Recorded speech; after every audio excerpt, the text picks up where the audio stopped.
اللہ من الشیطان الرجیم بسم اللہ الرحمن الرحیم۔ محترم ناظرین، آپ دیکھ رہے ہیں این Express T V Naseer Ahmed Sheikh کے ساتھ۔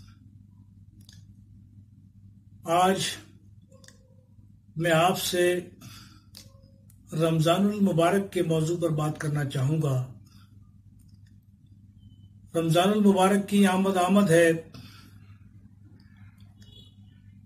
اور یہ ماہ مبارک، اس کی عظمت، اس کی برکت کسی مسلمان سے بھی چھپی ہوئی نہیں ہے۔ ہر مسلمان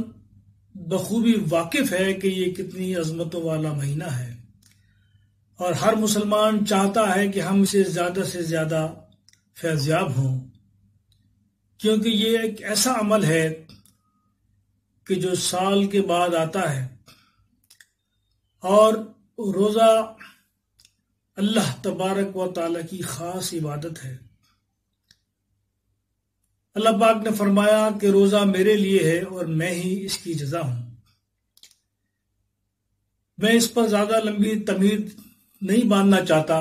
کیونکہ آپ لوگ اچھی طرح واقف ہیں۔ میں کچھ اس کے ایسے فوائد اور ایسے نقصانات پر گفتگو کرنا چاہتا ہوں کہ وہ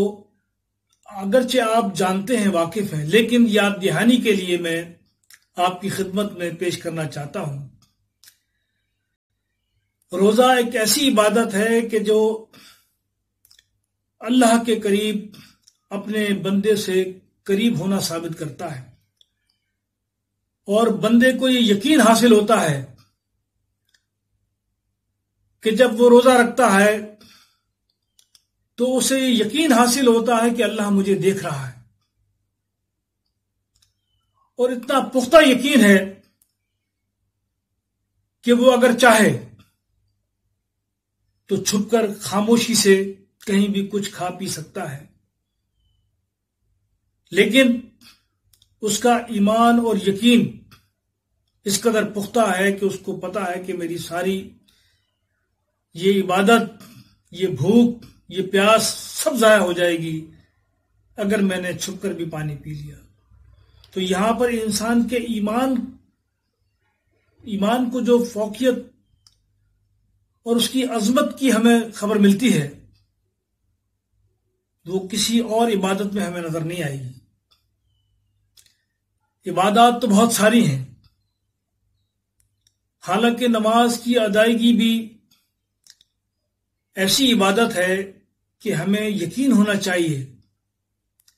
لیکن وہ یقین ہمیں اس میں اتنا حاصل نہیں ہے۔ معدود چند کے کسی کو ہو بھی سکتا ہے کہ جب وہ نماز ادا کر رہا ہوتا ہے تو اس کا وہ یقین اس طرح سے اس کے سامنے نہیں ہوتا جس طرح روزے میں ہے۔ وہ قیام بھی کرتا ہے، رکوع کرتا ہے، سجود کرتا ہے، قاعدہ کرتا ہے اور نماز کو ختم کر دیتا ہے۔ اگر اسے یہ احساس ہو جائے، جیسا کہ ہمیں کہا گیا ہے کہ جب آپ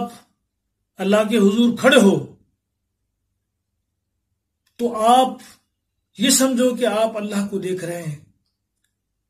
اور یہ یقین اگر آپ کو حاصل نہیں ہوتا تو کم از کم اتنا ضرور یقین حاصل ہونا چاہیے کہ اللہ آپ کو دیکھ رہا ہے۔ جب آپ کو یہ یقین حاصل ہو جائے کہ اللہ آپ کو دیکھ رہا ہے تو جو خشوع اور خضوع کی جو کیفیت اس نماز میں آپ کو حاصل ہو جائے گی کہ جس کا آپ سوچ بھی نہیں سکتے، لیکن ہم اس کی ادائیگی جس انداز میں کرتے ہیں،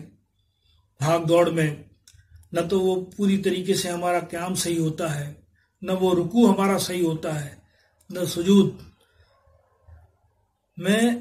آپ کو یہ بات اس لیے کہہ رہا ہوں کہ کم از کم ہم یاد دہانی کے طور پر اس ماہ مبارک کے اندر ان چیزوں کے اندر اپنے لیے خشوع اور خضوع تلاش کریں۔ جب ہم یہ کہتے ہیں کہ ہمیں نماز کے بعد بھی سکون نہیں ملتا، تو کم از کم ایسا کر لو کہ نماز آپ سکون سے ادا کر لو۔ یقیناً آپ کو اور مجھے وہ سکون حاصل ہو جائے گا کہ جو آپ اور میں چاہتے ہیں۔ اس عبادت کے بارے میں بھی ایک بات کہی اللہ کے رسول صلی اللہ علیہ وسلم نے کہ اس میں بھی ایک شائبہ موجود ہے کہ انسان شرک کر گزرتا ہے، اگرچہ وہ چھوٹا شرک اس کو ہم کہہ سکتے ہیں، کہ اگر اس نے کوئی قیام کیا ہے اور اسے یہ یقین ہو کہ کوئی انسان اسے دیکھ رہا ہے، واچ کر رہا ہے، تو کہیں اس کے احساس نے آپ کو وہ قیام لمبا کرنے پر مجبور نہ کر دیا ہو، وہ جو آپ رکوع فرما رہے ہیں کہیں وہ رکوع میں طویل نہ کر دیا ہو، اس کو نہ بڑھا دیا ہو، اس کی وجہ سے کہ یہ انسان مجھے دیکھ رہا ہے، تو گویا کہ جو آپ نے جو رکوع کرنا تھا جتنا بھی اس کو اور مزید بڑھایا ہے تو وہ گویا اللہ کے لیے نہیں بڑھایا، وہ آپ نے اس شخص کے لیے بڑھایا ہے۔ اسی طریقے سے سجود کا معاملہ ہے، اور ایک موقع پر اللہ کے رسول صلی اللہ علیہ وسلم نے فرمایا، بڑی سخت قسم کی جو وعید ہے اس شخص کے لیے کہ جو نماز دکھاوے کے لیے پڑھتا ہے، یا روزہ دکھاوے کے لیے پڑھتا ہے، یا صدقہ اس غرض سے دیتا ہے کہ مجھے لوگ سخی کہیں، یار یہ تو بہت سخی ہے۔ تو فرمایا کہ من صلی یرا فقد اشرکا ومن صام یرا فقد اشرکا ومن صدق فقد اشرکا، یعنی کہ جس نے نماز ادا کی اس لیے کہ اسے نمازی کہا جائے، اس نے صدقہ خیرات کی یہ سوچ کر کہ اسے سخاوت کے سرٹیفکیٹ ملے، پھر روزہ رکھا اس سوچ میں کہ اسے صائم اور روزدار سمجھ کر اس کو عزت معاشرے میں اور رسپیکٹ مل جائے، تو گویا کہ اس نے شرک کیا ہے، اور اس کا بدلہ پھر اللہ کے پاس نہیں ہے۔ اس کا بدلہ آپ کو دنیا میں مل گیا، لوگوں نے آپ کو سخی کہہ دیا، آپ کو نمازی کہہ دیا، آپ کو روزدار سمجھ کر آپ کو رسپیکٹ دے دی، تو آخرت میں اس کا کوئی حصہ نہیں۔ تو گویا کہ میرا مقصد یہی تھا کہ ہم سارے دن بھوکا رہنے کے بعد، ان چیزوں سے اپنے آپ کو دور رکھنے کے بعد کہ جو ہمیں حلال تھیں، جو رزق اللہ نے ہمارے لیے حلال قرار دیا کہ کھاؤ اس کو خوب، لیکن وہ ایک وقت متعین کر دیا کہ اس وقت کے اندر یہ حلال چیزیں بھی آپ کے لیے جو نا حرام قرار دے دی۔ جب غروب آفتاب کا وقت آئے گا اس وقت کی تمام چیزیں آپ کے لیے جو نا وہ حلال ہوں گی۔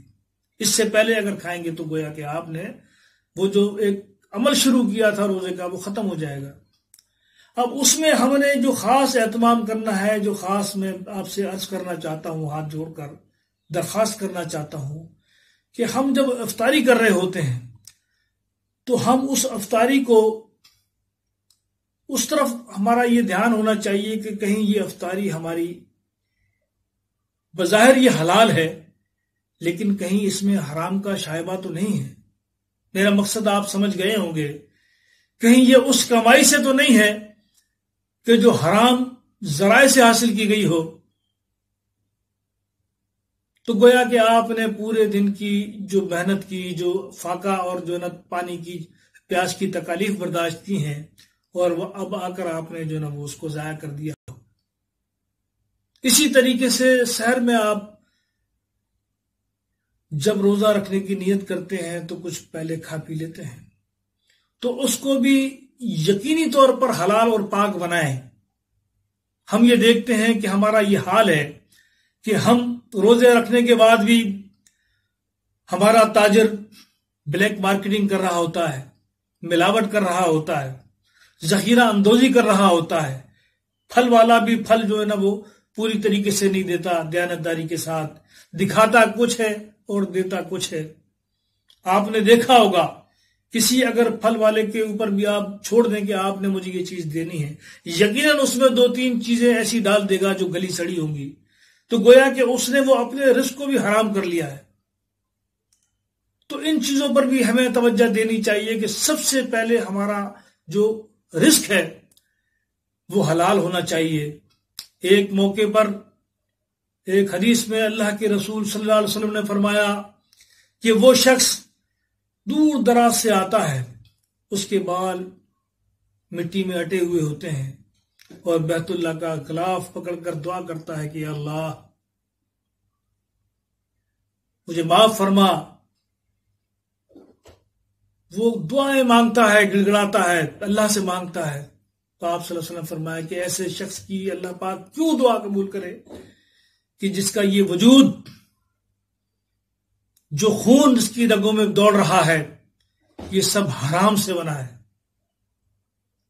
اور یہ جو لباس اس کے تن پر موجود ہے یہ حرام کی کمائی سے اس نے زیبتن کیا ہوا ہے۔ تو میرے بھائیوں، مجھے اور آپ کو اس بات پر توجہ دینی ہے کہ میں اپنے رزق کو بھی حلال بناؤں، نمازیں میں جتنی بھی پڑھ لوں، روزے میں جتنی بھی رکھ لوں، اگر میرا رزق حلال نہیں ہے تو یہ سب چیزیں بے معنی ہیں، بے قد ہیں۔ تو لہذا میری آپ سے یہی درخواست ہے کہ آپ جو بھی عبادت کریں گے اور ان چیزوں کا خیال رکھیں گے تو یقیناً اللہ کی بارگاہ میں یہ منظور اور مقبول